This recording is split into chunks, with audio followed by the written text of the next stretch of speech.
Hello, welcome to my little corner of the internet.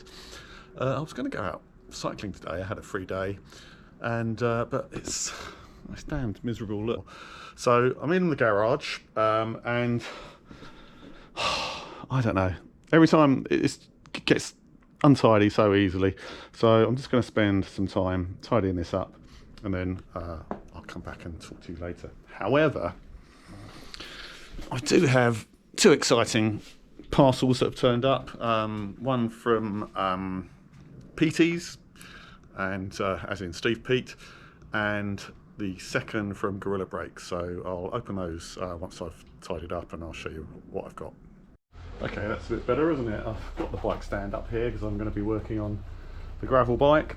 I was suckered in by the advertising. I got a email or a text or something from Gorilla, and said squealing brakes, you know, let us sort it out. So I've used Gorilla Brakes before. Really done a video, have a look, possibly down there it will be.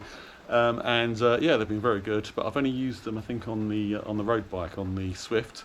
So I thought, and I've had a few squealing brake issues recently, so I thought I'd get these and so let's see what we got. It's 3 pairs of brake pads, and these fit 105, which is on my gravel bike, but also Dura Ace, which is on the Swift as well. Let's have a look at the brakes. Needle nose pliers, get them at the right angle. There we go. 3. Yes, look at that.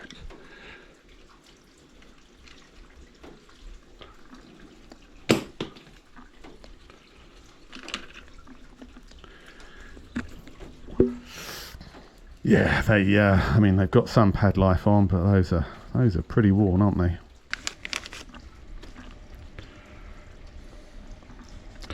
Oh, they're the same size. Oh, they're smaller. Look at that. Oh dear, the wrong ones. Oh,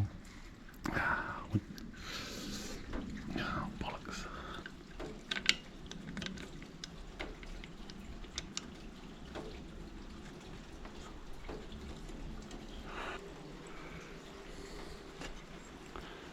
There you go. It's wound out as much as it should be. So if they go in there, they're gonna cover the pistons. But will they rattle about a bit?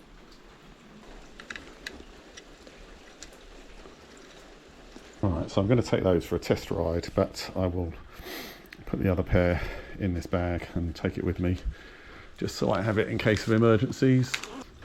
What's the next thing? So this was from Peaty's, and as suggested by, or recommended even by Steve Mack, that I do the midweek gravel with, and I've got a few things because I thought the main thing, which I got, I think it was a 20% discount on for first purchase. But I then had to spend a bit more to get free delivery. So this is Peaty's Holeshot for the tubeless tyres and for fixing them. So I've got the kit there, quick and easy puncture repair, and a nice little colourful container. So let's have a look at that. Oh, hang on. Oh, look at this, a beer mat with cheers Steve Pete on the back. That's nice, isn't it? Little sticker. What else did I buy? Just some generic spray. Lubricates and protects, drives out moisture. And then I bought some assembly grease. You can never have too little grease, can you?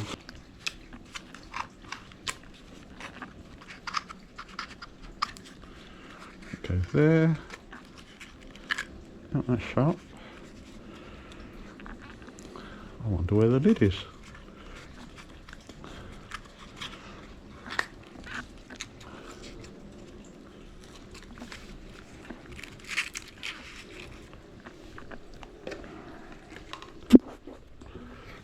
So we have the bacon strips there, and a guide on how to use it. But where's the lid?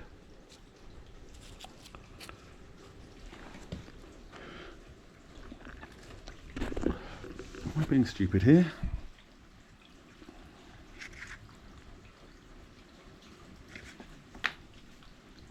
Yes.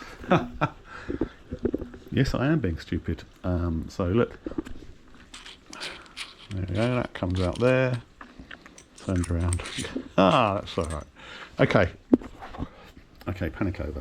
So I mean, obviously, you all told me that if I went tubeless, I'd never ever get a puncture again. But on the off chance, that's right, isn't it? I'll never get a puncture. On the off chance that I do, that will be in my toolkit, ready to go. Right, and now I need to do a bit of maintenance. My front mech can't shift up into the big ring for some reason. And again, yes, I know I should get rid of my front mech as well, but I like it. Frankly, I like it, and it's I've ridden it all these years without any problem, and I think I've just got something wrong on the settings, but I can't work it out. So let me have another look at that. This can go in here.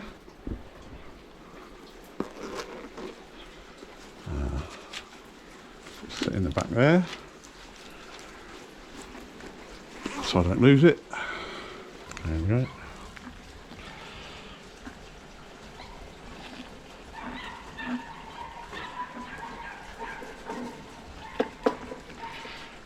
Which is my Pro Standard grill mount thing. That's this thing that I use to a bit grossy to hold the camera when I'm riding down the trails. That's why I sometimes hold like that, because I'm gripping this in my teeth. Right, so first quick look at this. What I first notice is that the cable's frayed there. Obviously, where I've been messing around with it and tightened it up a few too many times, it's just dropped off, so I'm going to have to replace that anyway, but that's not a problem. But also, I kind of worked out that this positioning pin is in the wrong orientation. But it also doesn't help that I don't know what model number this front mech is. So, I mean, it's a Claris POS, but I mean, it's worked for a couple of years, so there's no reason it shouldn't still work if I set it up correctly.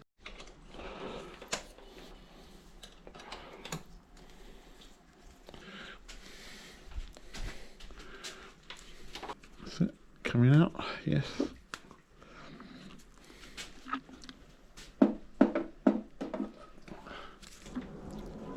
Why is that not coming out?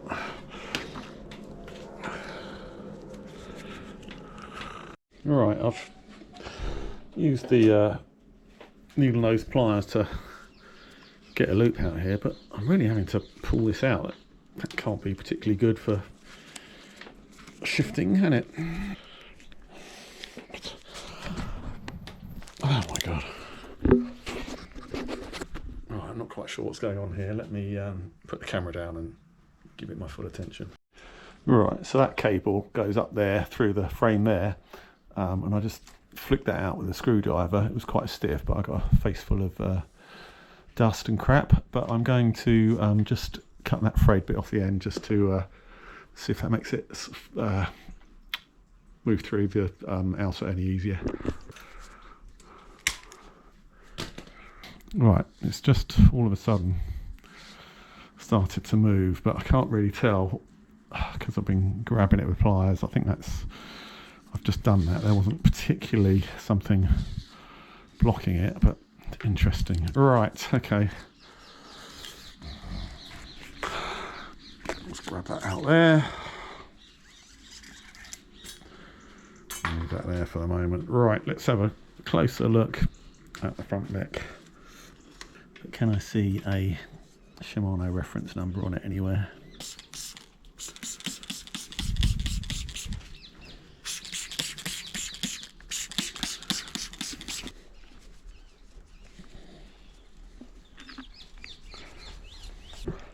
actually. Mark at the weekend pointed out, well, I knew, but this is pretty wobbly as well. Let me just remove that as well. Right, I just turned the music off from my Bluetooth speaker. Chill out classics on Spotify if you're interested. F2000, or is there something else? No, it's FD R2000. Can you see that? Right, so I've got the front derailleur dealer's manual.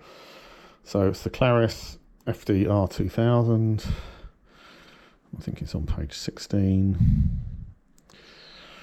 So is it on or off? Now I think it's off, and I know that because I was messing around with it previously when I put it on. So everything, all these issues are my own making. Right, let's have a look. Let's just take that off. Okay, could probably clean that up a bit. And then this comes out like that. Yeah, so it was. Can you see that? Look, it's just off centre, so that's on the right hand side. So that's off. Where's it gone? Page 16, zoom in. So Y is off, so it's like that. And I need to flip it over, so it's like that. Let's give it a bit of a clean.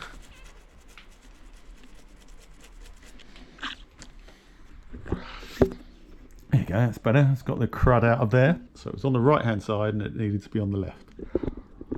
Okay. I've just been on the WhatsApp trying to arrange a ride tomorrow. It's sunny tomorrow and dry. And told them that I was in the garage fixing my front mech, and they said, do you mean removing? Because obviously they're all one by guys, and you know, here's me on the old school second hand alu bike, but you know, it gets me around. Right, okay, so that's in the right place. Now what do I need? I need a new cable, and I need to feed that through, don't I, and see which way that goes. Right, let's find a cable. I think I've got a stock of them over here somewhere. What have I got in here? Gear cable. No. Brake cable. Gear cable. Gear cable. Gear cable. Right. So make sure that's pulled all the way through, first of all. That's the rookie mistake. And then it disappears somewhere into the shifter and you can never get it back. Right, now, all right, there is the cable entry. Sometimes that disappears too far back and you can't find it. Right, that's going in. Yep, it's sliding in quite smoothly, isn't it? Da-da-da-da-da.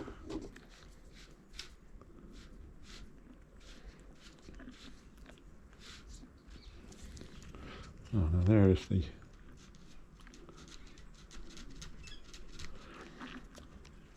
there's the bit that's sticking.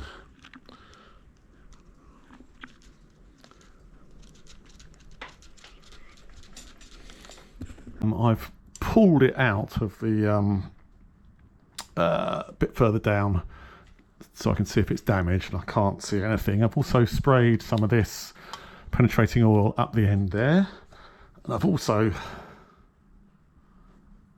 poked the old cable up there. It feels like there's a block, there's something, it's meeting something, but I can't believe that the other cable has reached that far. However, what I've realised is that I put an adjustment in here, so that is one piece of cable, so I might as well just take that off and either flush it out or just replace it. I'm sure I've got some more cable here as well. As long as I leave the cable through the frame, then it's not going to be difficult to replace. Again, just from my spares pile, I found this. It's not Jaguar, but it is cable outer, and most importantly, it's not block.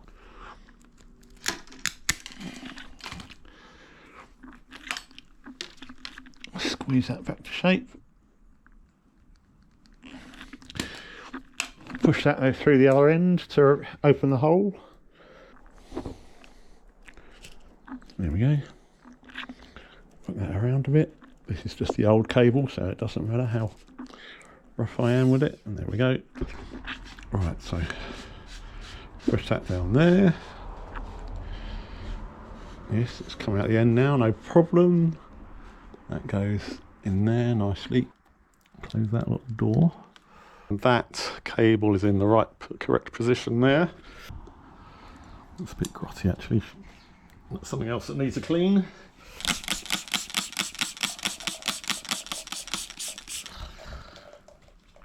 As the bike shop owner told Huey years ago, when he took something in because it didn't work, he said, "Have you been riding this off-road?"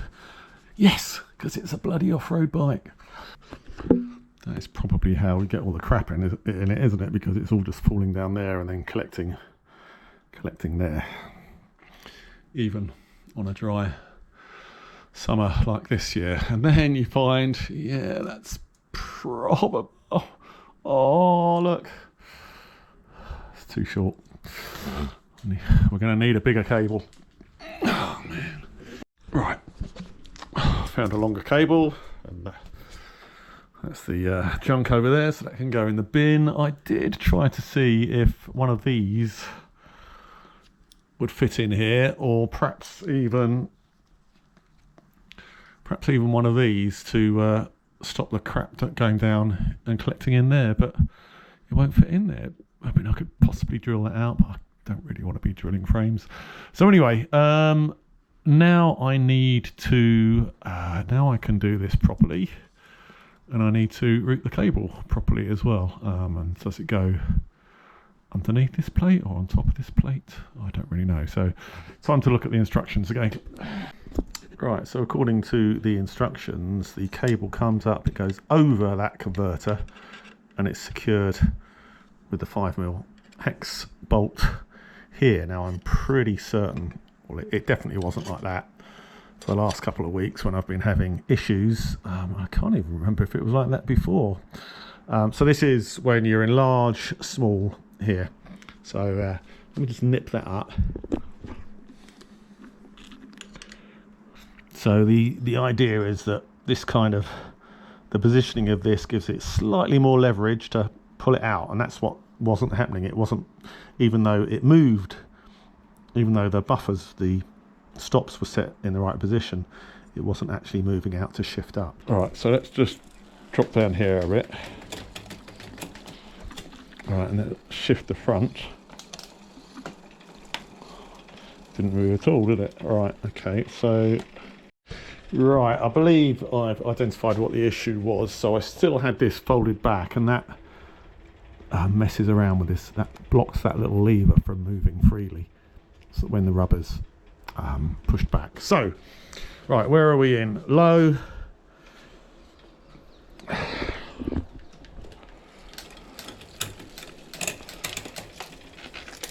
Low, or small, large, depending on how you want to think of it. Mech is done up. It's over the little loop there. That's not quite guitar string tight, but it's firm, and so we'll drop this down. We'll drop that down a few gears, and then we will shift, and it's done. And then back down.